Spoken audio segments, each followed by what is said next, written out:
Бұлар картоннан жасалған лабиринтке кіріп адасып кетті және нағыз Минотаврды кездестірді. Әрі қарай не болғанын Дэйв сделал лабиринт фильмінің шолуынан білетін боламыз. Дэйв 30 жаста, оның жұмысы жоқ, сондықтан зерігуін басу үшін бірдеңе салуды шешеді. Оның қызы Энни сапардан оралғанда, ол пәтерден әртүрлі қораптардан жасалынған үлкен картон лабиринтін көреді. Бұл лабиринттің ішінде Дэйв отыр. Ол адасып кеткенін мойындайды және 3 күннен бері шығатын жағын таба алмай жатыр. Энни мұны ақмақ ойын-сауық деп санайды және ішке кіргісі келеді. Дегенмен жігіт одан мұны жасамауын өтінеді, өйткені лабиринт әлі аяқталмаған. Көп ұзамай олардың пәтерлеріне Дэйвтің досы Гордон келеді. Бұл көзілдіріктегі сақалды адам, оның да лабиринтке кіргісі келеді, бірақ Дэйв бұған үзілді-кесілді қарсы. Гордон пәтердегі астан-кестенге ойлана қарайды және ренжіген Энниге қолдау көрсетуге тырысады. Қыз оның жігіті онда не жеп жатқанын білгісі келеді және әжетханаға ол қайда барады. Гордон Дэйвке шыға берісті көрсету үшін қораптарды қағады, бірақ бұл оған көмектеспейді. Жігіт оған лабиринтке бірнеше бутербродты лақтыруларын өтінеді. Гордон көмек шақырады. Пәтерге олардың тағы бірнеше достары мен таныстары келеді. Олардың араларында Леонардо,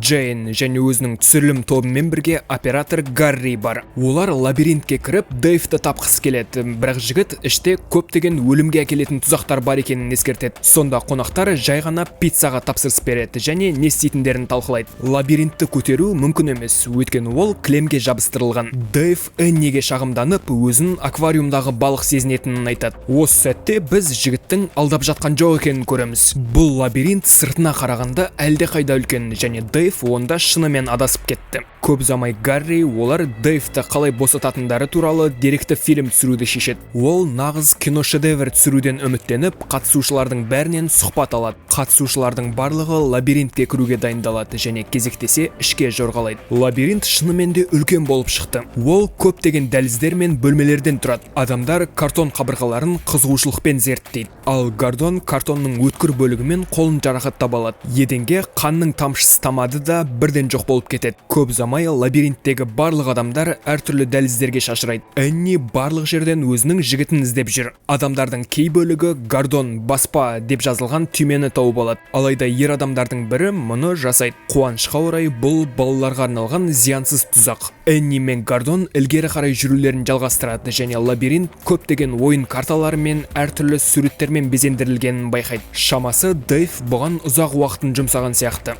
Дәліздердің бірі тіпті үлкен синтезаторға ұқсайды. Қара пернелер басқа бөлмелер мен туннелдерге өту ретінде қызмет етеді. Адамдар лабиринтте жүгіріп көңіл көтереді, бірақ кенеттен ауада жарқыраған ленталар ұша бастайды. Энни олардың артынан ереді және қоқысқа толтырылған бөлмеге тап болады. Қабырғада аузынан түрлі түсті қағаздарды түкіріп жатқан нағыз картон құбыжық тұр. Қалғандары пайда болып, оны видеоға түсіру үшін мына оғаш құбыжыққа жақындауға тырысады. Энни қоқыстардың арасынан қағаз гүлді тауып алады, ал Гордон әлдебір өте әдепсіз бұйымды. Кенет әлдебір дыбыс естіледі. Шамасы бұл қағаз тырналар айғайлап жатқан сияқты. Олардың бірі түсірілім тобының бір мүшесіне шабуыл жасайды. Одан құрал жабдықтармен құтылуға тура келеді. Бөлменің есігі жабылады. Біздің кейіпкерлеріміз басқа дәлізге тап болу үшін картон құбыжықтың аузына кіруге мәжбүр болады. Оның көздері қозғалуда және бұл айтарлықтай қорқынышты. Энни оригамилердің барлығы дерлік тірі сияқты көрінетінін байқайды. Қағаз тырналар нағыз құстар сияқты ұшады. Гарри өзінің тобымен түсірілімді жалғастырады. Ол өз әсерімен бөлісу үшін Энниден тағы да сұхбат алады. Қыз қатты қорқып алаңдап тұр. Дәлізде Джейн пайда болады. Ол өте көңілді,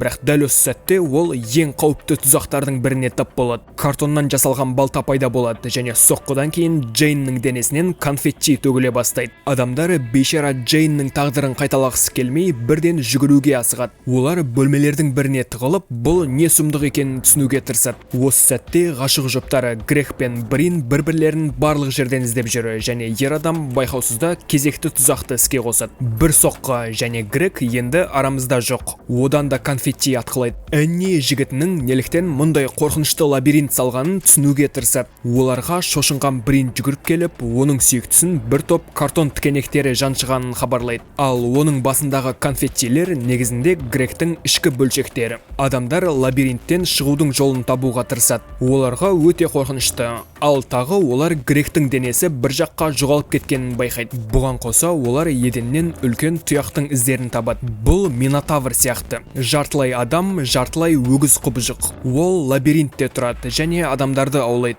Энни кеңсе пышағын шығарады және сыртқа апарар тесік жасауға тырысады. Осы кезде лабиринтте қатты жел басталады. Энни тесікті кеседі, бірақ оның артында шығатын жол емес, әлдекімнің үлкен көзі тұр. Брин қашып үлгермейді және оны Минотавр ұстап алады. Олжасын қолға түсіргесін, ол қалғандарын іздеуге беттейді. Адамдар құбыжықтан 4 аяқтап қашып кел жатыр және лабиринттердің бірінен Дэйвті табады. Бірақ шыға берістің қай жақта екенін ол да білмейді. Біздің кейіпкерлеріміз мультфильмдегі көрініске ұқсайтын бөлмеге тап болады және ондағы заттарды қызығушылықпен зерттейді. Дэйв достарынан кешірім сұрайды және өзінің ешқандай кінәсі жоқ екенін хабарлайды. Жігіт кішігірім қызғылт жәшікке кіріп, достарынан оның соңынан ерулерін өтінеді. Олар мұны істейді. Қандай да бір құбыр арқылы қозғалады да картон ойыншықтарына айналады. Біздің кейіпкерлерімізді бұл онша алаңдатпайды, өйткені бастысы енді олар қауіпсіздікте. Бірақ шамасы бұлай емес сияқты. Құбырлардың бірінен қою қара түсін тарай бастайды және Дэйв қалғандарынан бұл жерден неғұрлым тезірек қашып кетулерін өтінеді. Тағы да бір оғаш дыбыс естіледі. Біздің картон кейіпкерлеріміз өткір жебелерден жасырынады, бірақ көп ұзамай бөлмеден Минотаврдың өзі пайда болады. Дэйв достармен бірге кезекті құбырға сүңгіп, жаңа туннельге тап болады және қайтадан қарапайым адамдарға айналады. Гарри өзінің тобымен түсірілімді тоқтатпайды. Дэйв көкматадан жалған қабырға жасайды, ал Минотавр одан өте алмай қалады. Адамдар лабиринттің тас талқанын шығарғылары келеді, бірақ Дэйв керісінше оны аяқтауға кеңес береді. Сонымен қатар Минотаврды қандай да бір жолмен жеңу керек. Лабиринттің ішіне Дэйвтің тағы да бір досы Леонардо кіреді. Ол Джейннің басын тауып алады және оған бұл көрініс мүлде ұнамайды. Бұл арада біздің кейіпкерлеріміз жолдарын жалғастырады.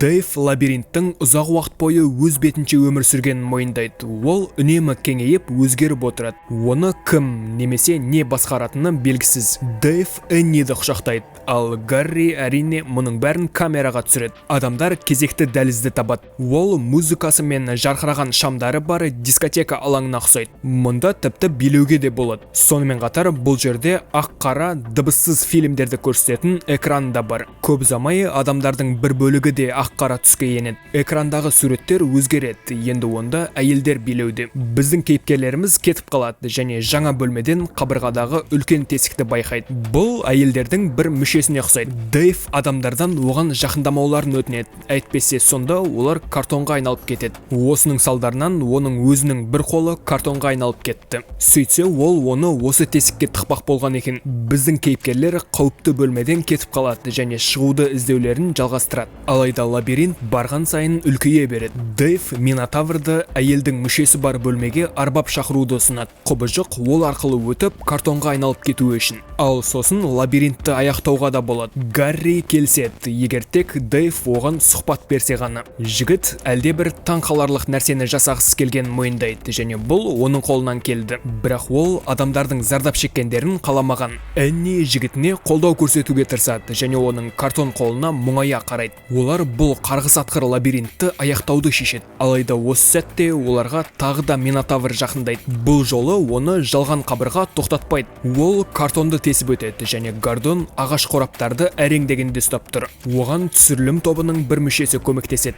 Біздің кейіпкерлеріміз лабиринттің жүрегін жасап шығаруды шешеді. Ал сосын оны бұзып барша құрылыстың тас талқанын шығаруды. Олар үлкен лабиринттің ішінен кішкентай лабиринтті тауып алады, бірақ ол да аяқталмаған. Шамасы Дэйв ештемені соңына дейін жеткізе алмайтын сияқты. Бөлмелердің бірінен біздің кейіпкерлеріміз байлаулы Бринді табады. Ол айтарлықтай тәуір көрінеді, егер оның картонға айналып кеткенін есептемесе. Одан айналып өтіп, оған ешқандай жағдайда қол тигізбеу қажет. Түсірілім тобы картон Бриннің назарын аударып, онымен сұхбат жазады. Әлде бір сәтте қыздың даусымен лабиринттің өзі сөйлей бастайды. Картон Брин олардың қалаған жақтарына баруларына болатынын айтады, бірақ олардың сыртқа шығуларына тыйым салынған. Бұл уақытта Дэйв пен Энни лабиринттің ортасын табады. Олар өздерінің әртүрлі естеліктеріне оралады. Кофе ішеді, ал сосын вино және сонымен қатар өте оғаш көрінеді. Бұл шындыққа қарағанда галлюцинацияға көбірек ұқсайды. Осыдан кейін біздің кейіпкерлер картоннан, қайшыдан және әртүрлі материалдардан піллә тәрізді лабиринттің жүрегін жасайды. Дэйв Энниге картаны созады, ал қыз бірден пілләні кесе бастайды. Ол лабиринттің жүрегі ішегі салынған қорапты оның дәл ортасына қояды.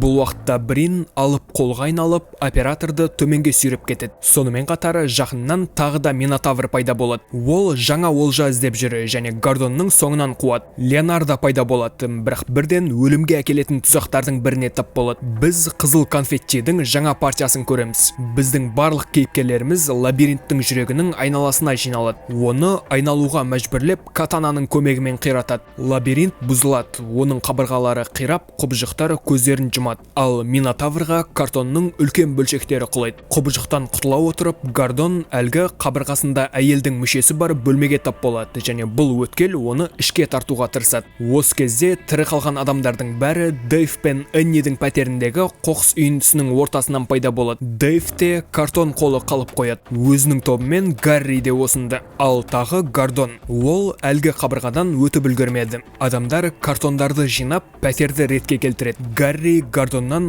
марқұмдардың туыстарына қайғылы жаңалықты хабарлауын өтініп, фильмін монтаждауға кетеді. Дэйв пен Энни қалған картондарды қоқыс жәшігінің қасына тастайды. Алайда олар кеткеннен кейін оның астынан Минотавр шығып, жайбарақат алыстап кетеді. Шолу ұнаса, арнаға жазылып, қоңыраушаны басуды ұмытпаңыздар. Сіздер үшін бұл бірнеше секунд, ал мен үшін 100 000 жазылушыға бастап барары үлкен қадам. Келесіде кездескенше.